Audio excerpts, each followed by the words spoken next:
नमस्कार मित्रांनो, मी प्रदुम मातने. आपण आहोत प्रसिद्ध हवामान तज्ज्ञ पंजाबराव डग साहेब. डग साहेबांनी सांगितलं होतं 21 जुलै 2025 पासून बऱ्याच भागात पाऊस चालू होईल. त्याप्रमाणे काही भागात अतिमुसळधार तर काही भागात रिमझिम पाऊस झालेला आहे. डग साहेबांनी सांगितल्याप्रमाणे बऱ्याच भागात पाऊस झालेला आहे. पण अजून डग साहेबाकडून विचारू, काही भागात अजून बी रिमझिम पाऊस चालू आहे. तिथला वेग कधी वाढेल व तिथं चांगला पाऊस कधी होईल? नमस्कार. आज आहे 26 जुलै 2025. तर आजपासून तर परत एक खास करून शेतकऱ्यासाठी अंदाज देणार आहे. तर खास करून काय करू तर आपण सुरुवात उत्तर महाराष्ट्राकडे करू. काय झालं, उत्तर महाराष्ट्राकडे काही भागामध्ये पाऊस पडलेला नाही. तर उत्तर महाराष्ट्रातल्या शेतकऱ्याला सांगू इच्छितो की 26, 27, 28, 29 जुलैपर्यंत नंदुरबार जिल्हा, धुळे जिल्हा, नाशिक जिल्हा, चाळीसगाव तालुका, त्याच्यात रावेर, चोपडा, जळगाव जिल्हा, त्याच्यानंतर येवला, नाशिक या भागामध्ये म्हणजे 26, 27, 28, 29पर्यंत चांगला जोराचा पाऊस पडणार आहे. शेतातून पाणी बाहेर निघणार आहे म्हणून हा अंदाज उत्तर महाराष्ट्रातल्या शेतकऱ्यांना लक्षात येतो. त्याच्यानंतर काय झालं की पश्चिम महाराष्ट्रामध्ये सोलापूर जिल्हा, सांगली जिल्हा, अहिल्यानगरचा काही भाग या भागामध्ये पाऊस पडले नाही. तर आज 26 तारखेला म्हणजे आज अहिल्यानगर भागामध्ये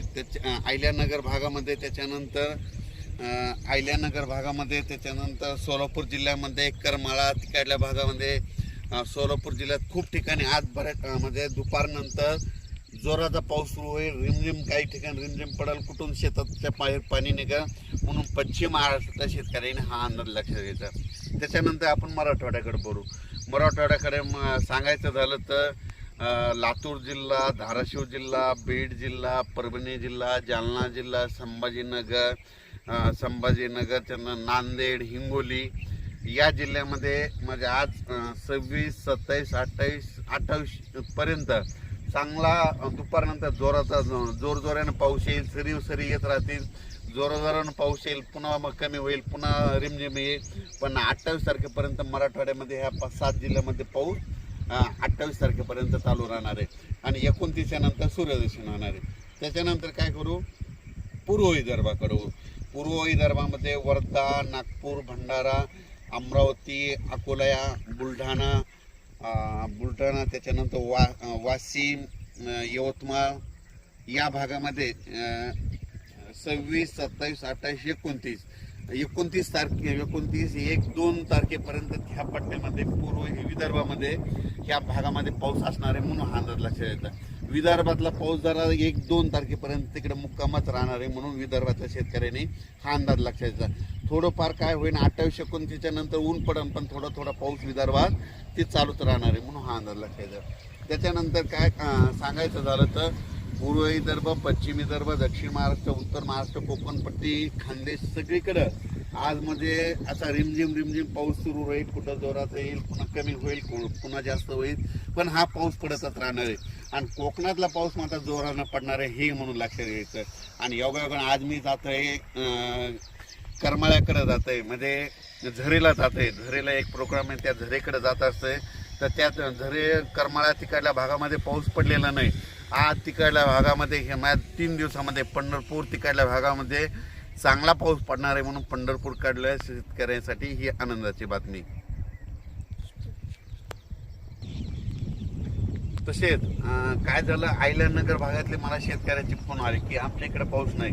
तर त्यांना मी कालच काय झालं, एका म्हणजे सुरेश चव्हाण मित्र आहेत म्हणून त्यांना एका आयडिओ रेकॉर्डमध्ये सांगितलं तुमचा श्रीरामपूर, शिर्डी, राहता, गंगापूर, वैजापूर, नेवासा, राहुरी ह्या भागामध्ये आज चांगला पाऊस पडणार आहे. म्हणजे आता सुरू झालेला असेल पण दुपारनंतर आणखी जोराचा पाऊस पडणार आहे म्हणून अहिल्यानगर भागातल्या सर्व शेतकऱ्यांनी हे अंदाज लक्षात घ्या. काही चिंता करू नका. तुमच्या अहिल्यानगर भागामध्ये सगळीकडं आज उद्या परवामध्ये 26, 27, 28 पर्यंत चांगला पाऊस पडेल. शेताच्या पाणी बाहेर निघालं, तुमचं पीक मात्र जे सुकायले त्याला जीवदान भेटणार आहे म्हणून ह्या अहिल्यानगरच्या खास करून शेतकऱ्यांनी अंदाज लक्षात घ्यायचा.